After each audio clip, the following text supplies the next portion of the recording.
The house on North Ogden Drive had been quiet for years, quiet in the way places get when nobody wants to stay in them for too long.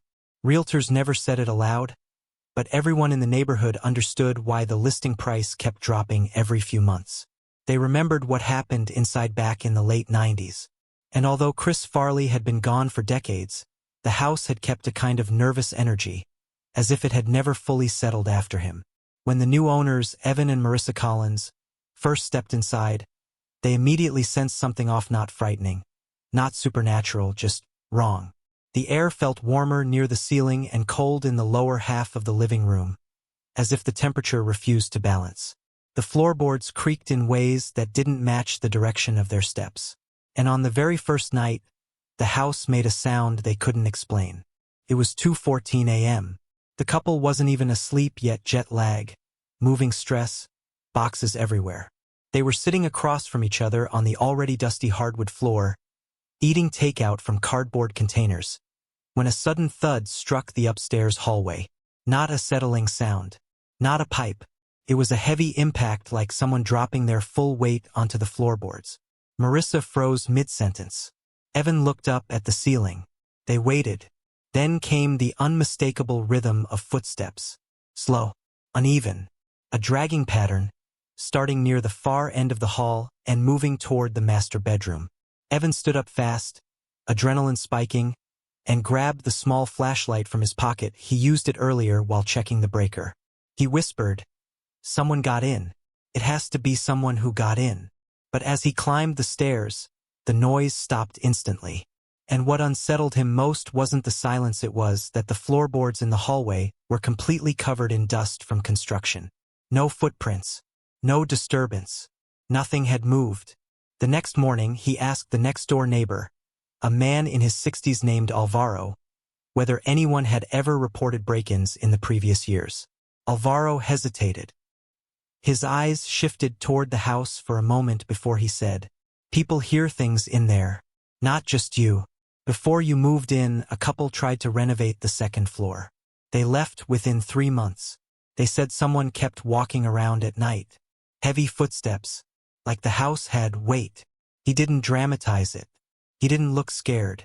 He spoke the way someone speaks about weather patterns, observational, not emotional. Evan didn't mention the footsteps. He didn't have to. The neighbor already knew. That evening, Evan tried an experiment. He placed his phone on the hallway floor upstairs and turned on a sound-activated recording app. He shut the bedroom door. No open windows, no drafts, no vents blowing. He wanted to rule out the possibility of acoustics, temperature expansion, or pressure differences. But around 3 a.m., something woke him, the same thud, heavy and definite. He rushed out into the hallway, phone still recording. There was no one there. The phone screen glowed on the floor. A notification showed sound detected, 1:43 minutes. When Evan played the recording the next morning, he heard the thud exactly as he remembered it. Then silence. Then, faint but undeniably real, came a low, strained noise. Not a growl, not a whisper. A man's voice, breathing hard, muttering something that sounded like, "Not again." The room felt suddenly too small, the air too thin. Evan paused the recording and replayed that sentence over and over. It wasn't electronic interference. It wasn't background noise. It was close. It was human. And the worst part, Marissa hadn't even gone upstairs that night. The house had been locked. The second floor had been empty. Evan placed the phone on the kitchen counter and stared at it, realizing he now had evidence, not stories, not superstitions. Something had spoken in the hallway. Something with weight, breath, exhaustion. Something that didn't want to be upstairs. The next morning, the sun cut through the living room windows at an angle that made the dust particles glitter in the air like tiny suspended stars. But for Evan and Marissa, it did little to illuminate the heaviness that had settled in their chests overnight. They moved quietly through the house, packing away some boxes, pretending to be normal, pretending the previous night hadn't rattled them. But every creak, every groan of the old floorboards set their nerves on edge. Marissa stood by the kitchen sink, turning a mug in her hands, staring out the window at the neighborhood. The houses across the street were tidy, mundane, filled with the invisible hum of everyday life. A lawnmower somewhere, a dog barking, distant traffic. And yet, the normalcy of it all made the silence of their own house feel thicker, more unnatural. It pressed in on them, a weight that wasn't the house itself, but something embedded in it. Evan had gone upstairs, determined to inspect every corner of the second floor. He moved methodically, touching the walls, running his fingers along the baseboards, examining the floorboards for any hint of disturbance. Everything looked ordinary, meticulously clean, no fingerprints, no scratches, no marks in the dust, but still, his stomach twisted as he ascended the staircase. There was a smell, faint, almost imperceptible. A mixture of old wood, wax polish, and something else. Something almost like smoke, but not burning. He paused outside the master bedroom, listening. The hallway was silent, completely silent, too silent, and the quiet itself felt deliberate. He stepped inside the room, his eyes sweeping over the neatly made bed, the framed photographs still leaning against the dresser, the curtains swaying lightly with the morning breeze. Nothing moved. Nothing seemed out of place. And yet, he had the feeling he was not alone. Back downstairs, Marissa picked up a set of her father's old tools from one of the moving boxes. A screwdriver, a tape measure, a hammer. Not knowing why, she carried them upstairs, almost instinctively, as though the house itself expected her to come prepared. She didn't speak to Evan. She didn't need to. They both knew that the strange energy they felt wasn't something to argue over. It simply existed, like a current in the air. That night, they tried again. This time, they moved with a purpose. Evan set up cameras in the hallway and at the top of the staircase, pointing toward the master bedroom, trying to catch the source of the noise on video. Marissa sat at the kitchen table with her laptop, jotting down observations. They would document everything. Patterns, timings, sounds, smells. Nothing would be left to chance. Around 2:37 a.m., the house shifted. Not a thud this time. Not a step, but a vibration through the floorboards. Subtle, rhythmic. Evan stirred from the guest bedroom, grabbing the flashlight from the nightstand. He crept into the hallway, moving slowly, breathing deliberately. The beam of light swept along the floorboards, along the walls. Everything looked unchanged. Everything looked normal. Yet the vibration continued, faint but persistent, almost like the heartbeat of the house itself. Then came a whisper, soft and almost inaudible, carried from the far end of the hallway. "Don't stay." Evan froze. The words were barely more than a hiss, yet they carried an undeniable weight. They were not the wind. They were not a recording. They were deliberate, purposeful, human but strained, fragile, almost exhausted. Marissa emerged from the kitchen at that moment, her face pale in the flashlight's glare. "Did you hear that?" she asked, voice trembling. Evan nodded but said nothing. Instead, they both listened. And then, as if obeying some invisible command, the sound stopped. The hallway fell completely silent, the kind of silence that doesn't feel empty, it feels watched. For the next several nights, they repeated the process. Cameras, recorders, careful notes. Sometimes, the sounds were footsteps, slow and uneven, echoing from room to room. Sometimes, the soft thuds like someone dropping weight onto the floorboards shook the house at odd hours. And occasionally, the whispers. Always the whispers, indistinct at first, then gradually forming words. "Leave, leave now. Not again. I'm here still." It was never clear who or what was speaking, only that it was consistent. Certain nights, the second floor seemed almost alive, the air heavy, vibrating with energy. Other nights, everything was normal, unnervingly normal, as if the house itself was pretending. Neighbors, once approached, added pieces to the puzzle. One elderly woman mentioned seeing lights flicker in the second-floor windows long after sunset, even when no one lived there. Another neighbor, a construction worker who had briefly worked on renovations years earlier, recalled tools disappearing, small objects moving overnight, and a sense that someone or something was observing every step. Evan and Marissa didn't share these stories widely. They kept a low profile, wary of people who might dismiss them as paranoid. But privately, the couple began to realize that the house had its own memory. It remembered Chris Farley. It remembered the energy he brought into it: laughter, chaos, intensity. And it also remembered the silence that followed him. The absence. The abrupt ending of a life too bright for too short a time. By the second week, both of them were sleeping lightly, hyper-aware of every creak, every draft, every subtle change in air pressure. Even during the day, the house whispered to them in faint ways. A floorboard groaning under invisible weight, a photograph tilting subtly, the faint smell of wood polish that reminded Evan of old theaters and dressing rooms. And slowly, with each passing night, the sense became clearer. This was not a house that wanted to harm them, but it was a house that refused to forget. Don't forget to subscribe and like if you liked this story. By the third week, Evan and Marissa had settled into a fragile routine, a rhythm of cautious observation. They began keeping a logbook in the kitchen, each entry meticulously recording the time, the sounds, and any irregularities. The house itself had become a puzzle they were both desperate and afraid to solve. Even simple movements around the rooms carried weight. Every creak of a floorboard, every shiver of a curtain, seemed to carry a message.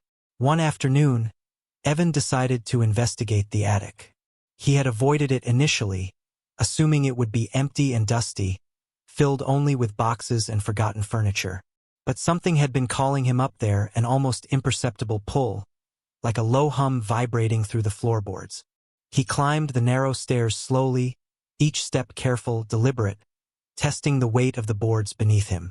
The attic smelled of old wood, varnish, and a faint lingering scent of cigarette smoke, strange, almost nostalgic, but unmistakably present.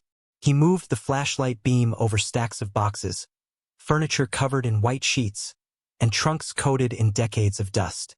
There was nothing extraordinary until he noticed a small dent in the floor near the far corner, a patch of wood that seemed slightly softer, almost like it had been pressed down repeatedly. Kneeling, he pressed his hand to it, and a faint vibration ran up his arm. Not a mechanical vibration, not a draft, something alive, subtle but undeniable. Meanwhile, Marissa had begun experimenting with audio recording in the rooms where the activity was most frequent. The hallway, the master bedroom, the second-floor bathroom. She would leave the recorder on while they slept, hoping to catch whatever was moving through the house. It wasn't always footsteps anymore. Sometimes it was subtle. A door handle jiggling, a drawer sliding slightly, a whisper too soft to catch at first. Other nights, the sounds were clearer, almost deliberate, almost conversational. One evening, they played back a recording from the previous night. A sequence stood out. A soft shuffle across the second-floor hallway, a thud at the far end, and then, faintly, a laughter that was unmistakable. Not eerie or demonic, it was the laughter of a man, unrestrained, exuberant, as if he were reliving a memory of joy in the very space he had once occupied. The sound was fractured, distant, layered over the ordinary creaks of an old house. Marissa paused the recording, eyes wide, letting the moment settle. It wasn't frightening, but it was intensely personal, intimate, a presence that could not be denied. Later, while unpacking more boxes, Evan discovered a stack of old VHS tapes tucked into the back of a cabinet. They were labeled with dates spanning the mid-1980s to early 1990s, the years when Chris Farley's career had been taking off. They were mostly home videos, rehearsals, backstage antics, snippets of performances, family gatherings. Evan set up the VCR and began to watch. On screen, Farley was larger than life, shaking with laughter, slapping his knees, performing sketches with his signature energy. And then, something impossible happened. As Evan sat alone, watching, the footsteps started again, slow and heavy, in the hallway behind him. The timing was uncanny. Every thud seemed to match the cadence of Farley's laughter on the tape. He froze, listening. The house had not just remembered, it had synchronized with the energy on the screen. Marissa joined him in the living room moments later, noticing his rigid posture. She didn't ask immediately. Instead, they both listened. The steps continued for several minutes before fading, leaving a silence so complete it felt unnatural. Neither of them spoke for a long time, only the faint hum of the VCR breaking the quiet. As the nights stretched on, the house seemed to grow more responsive. Sometimes, the floorboards would groan before a tape even started playing, as though anticipating the sound. The whispers had grown clearer, often fragmentary sentences. "I'm still here. Don't forget. Remember, the laughter. I was never done." Evan and Marissa experimented cautiously, leaving the house empty for hours, returning to find objects subtly rearranged. Chairs slightly askew. A notebook moved from one table to another. Nothing violent, nothing overtly aggressive, just traces of presence, subtle and deliberate, enough to remind them that the house was alive with memory, with the energy of the man who had once dominated it. Neighbors occasionally observed strange phenomena, too. A mail carrier mentioned that letters left at the door sometimes disappeared overnight, only to reappear the next morning stacked neatly in the foyer. A local dog walker swore she had seen the shadows of someone moving through the second-floor windows at dusk, even when no lights were on and the house appeared empty. The Collinses began to understand a chilling reality. The house was not malevolent, but it had history, and it was insistent that its history be acknowledged. It responded to attention, to curiosity, to the very act of being witnessed. And slowly, painfully, the couple realized that their own laughter, their own presence, had begun to alter the energy of the house, just as Farley's had before. They did not know what the next night would bring. Each evening felt like a delicate negotiation between past and present, a constant awareness that the walls were listening, the floors remembering, the shadows observing. And every night, as they lay in bed, waiting for sleep, the faint, familiar vibrations in the second-floor hallway reminded them. This house had a voice, and it was only beginning to speak. By the fourth week, Evan and Marissa had stopped thinking of the house as just a structure. It was something larger, something aware, and it demanded acknowledgement. Every creak, every whisper, every subtle movement in the second floor carried intention. They were no longer observers, they were participants in an ongoing rhythm, a dialogue of presence and memory. That Friday evening, the couple decided to stay awake together, a deliberate vigil. They turned off the lights, leaving only a faint glow from the kitchen clock, and sat side by side on the living room sofa. The silence was thick, almost tangible, broken only by the occasional hum of the refrigerator and the distant drone of a car engine outside. The house waited, patient and watchful. Around 1:47 a.m., it began. A low vibration, slow, deliberate, emanated from the second floor. Evan's pulse quickened. He motioned for Marissa to remain still, and they listened. The vibration intensified slightly, punctuated by soft footfalls that moved rhythmically from the far end of the hallway toward the stairs. Evan could feel the floorboards respond under his feet, as if the house itself was guiding their attention. Marissa whispered, almost reverently, "It's trying to tell us something." The couple had, by now, learned the language of the house, the subtle signals, the patterns. The footsteps slowed outside the master bedroom. Then, unmistakably, came a laugh, soft, rich, unmistakably human, yet fragmented and distant, like a memory struggling to be fully realized. It rose and fell, matching the cadence of the energy in the old VHS tapes they had discovered, echoing through the empty hallway. Evan, carrying the flashlight, moved slowly upstairs. The air was colder here, the kind of cold that seemed to seep into your bones rather than chill your skin. Each step onto the second-floor hallway floorboards sent a faint shiver through his body. He noticed, for the first time, that the dust on the floor wasn't uniform. Small patches were disturbed, almost as if invisible footsteps had wandered there just before he arrived. In the master bedroom, Marissa watched from the doorway. The shadows seemed thicker here, pressing slightly against the edges of the walls, responding to their presence. And then she saw it, a photograph on the dresser, tilted slightly forward. She hadn't touched it. It was a black and white photo of Chris Farley, a candid shot from early in his SNL days, full of energy, teeth showing, eyes bright with mischief. The tilt was subtle, almost imperceptible, but deliberate. Evan picked up the photo, feeling an unexpected weight, not physical, but emotional. The room felt alive, thick with anticipation. And then, the whisper came again, clearer than ever. Remember me. Don't forget. Laugh, live. It was not a threat, not a warning. It was a plea, fragile and human, layered over the faint vibrations and shadows that seemed to acknowledge their every breath. Evan felt a lump in his throat. The house wasn't haunting them in the traditional sense, it was reminding them of joy, energy, the life Chris Farley had lived, the laughter he had brought into every space, every room, every stage he had ever occupied. For the first time, the couple laughed softly, almost nervously. Marissa said, "It's almost like he wants us to stay, not scared, just here, witnessing." The footsteps moved once more, circling the room, and faded. The vibrations subsided. A quiet settled, but it was different now, peaceful, reflective, like a sigh of relief. The house had shared its story, its memory, its longing for recognition. And in that moment, Evan and Marissa understood something profound. They were now caretakers, not intruders. Observers, not skeptics. They spent the rest of the night documenting everything, taking photos of the slight shifts in furniture, recording the faint echoes in the hallways, writing notes on the VHS tapes and their contents.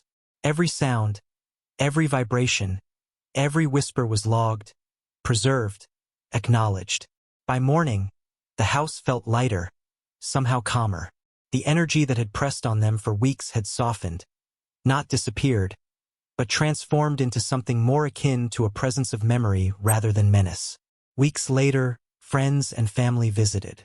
They noticed the subtle changes, the warmth in the living room, the way the light fell differently on the floors, the feeling that the house had a pulse, a rhythm, almost as if it recognized new life moving through it. Evan and Marissa no longer feared the footsteps or the whispers. Instead, they learned to respond, to live alongside the house's history, its laughter, its echoes of the past. And sometimes, when the air was still and the night was deep, they could hear it clearly. A deep, hearty laugh, like Chris Farley himself, reverberating softly through the hallways, just beyond the edge of perception. It wasn't frightening. It was familiar, joyous, human, a reminder that even in absence, energy, memory, and laughter persist. The house on North Ogden Drive had stopped feeling empty. It had become alive in a way that was both haunting and beautiful, a place where the past and present coexisted, and where every visitor, every resident, learned to respect the rhythm of memory. And for Evan and Marissa, that presence, that pulse, became a companion, subtle but unmistakable, forever tied to the life and laughter of Chris Farley.